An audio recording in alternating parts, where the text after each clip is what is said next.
a man and a woman who was for a child, but to no reveal. One day, the woman was looking out of her window into the garden that was full of the most beautiful flowers and herbs. Her eyes fell upon a patch of rampion, a kind of fresh green lettuce, and she felt she simply must have some. But the garden was surrounded by a high wall, and no one dared to go into it because it belonged to an enchantress who had great power and was feared by all. She called her husband to her side. Husband, from here. What is the matter with your wife? If I don't get some of that rampion behind her house, I'll surely die. It is dangerous to enter that garden, but my love for you is stronger, so I will go. He turned over the wall into the doorway of the enchantress. Took a handful of rampion and brought it to his wife.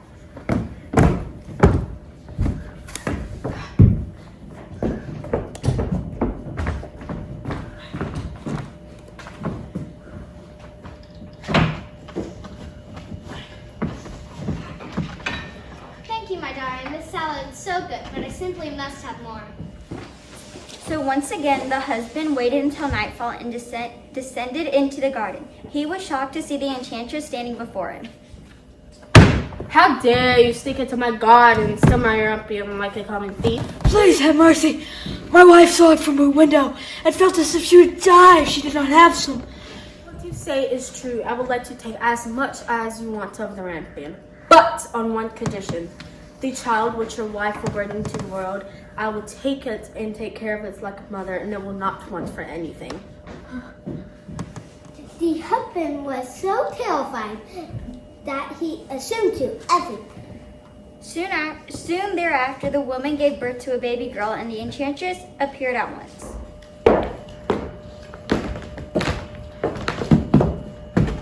I'll take the child now. I'll call her Rapunzel.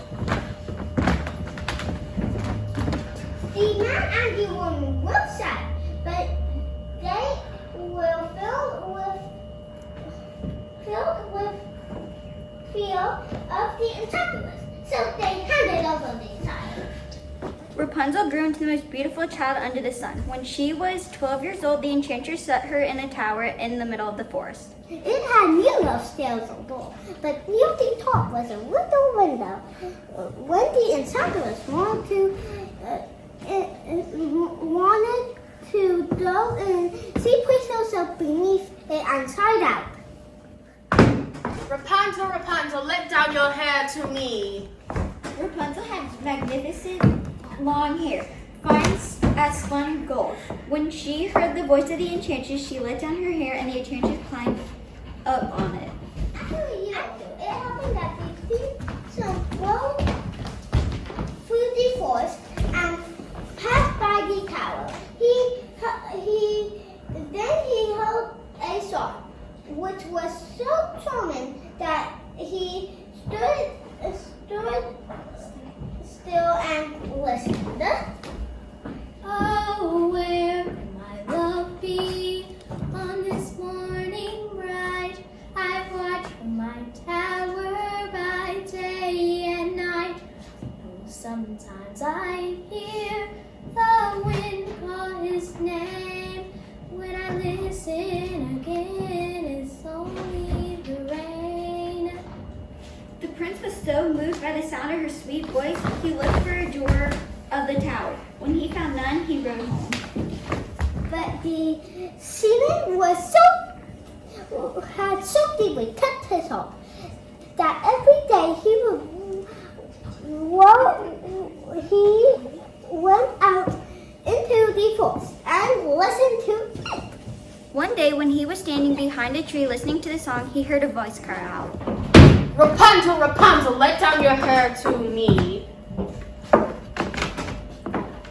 The prince saw Rapunzel's hair tumbling out of the tower. If that is the ladder by which one mounts, I will try my fortune. The next day, when it grew dark, he went to the tower. Rapunzel, Rapunzel, let down your hair to me. Immediately, the hair came tumbling down, and the king said, Time up. Who are you? You are not Mother Gothel. Please, do not be afraid. I come here every day to listen to your beautiful voice. And now, laying eyes upon your fair face, I cannot hold back but declare my love for you. You are so kind. I've never known anybody but Mother Gothel. Let me come and visit you so that we may grow to love one another. I'd like that. Someday I would want to leave this tower. Every time you come, bring a skein of silk and I will braid a ladder from it. And once it is finished, I will climb down and you can ride me away on horseback. I will come visit you every evening at nightfall.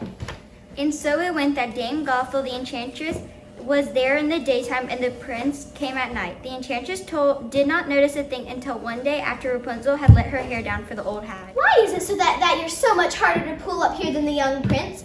He gets up here in a twinkling. Wicked child, what have you done? I thought I shut you away from the rest of the world, but you have betrayed me. Flying into her way.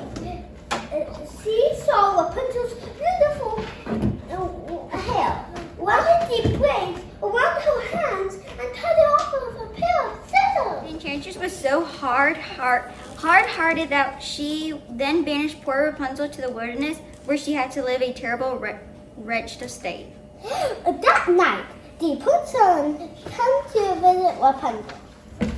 Rapunzel, Rapunzel, let down your hair to me. The enchantress who was in the tower fastened the cut blades to the window and let down the hair. The prince climbed up, but instead of finding Rapunzel, the enchantress was waiting for him with a poisonous look in her eye. Ha! You've come to get your darling little wife, but the beautiful bird no longer sits singing in the nest. The cat has got it and will scratch out your eyes as well. Rapunzel is lost to you, and you will never see her again. The king's son was beside himself with pain and in despair. He leapt down from a tower to with his life, but the thorns into which he fell pierced his eyes and he became blind. He roamed about in misery for some years, eating nothing but roots and berries, until at long last when he came to the wilderness where Rapunzel lived. She lived in wretchedness, but she still sang. Where could my love be on this morning bright? I wait in the wilderness by day and night. Oh, sometimes I hear the wind call his name. I listen again and it's only the rain. Rapunzel, is that you? Rapunzel was a nice anyway. She flew her arms around him and wept. Two of her tears dropped into the prince's eyes, and suddenly he could see again.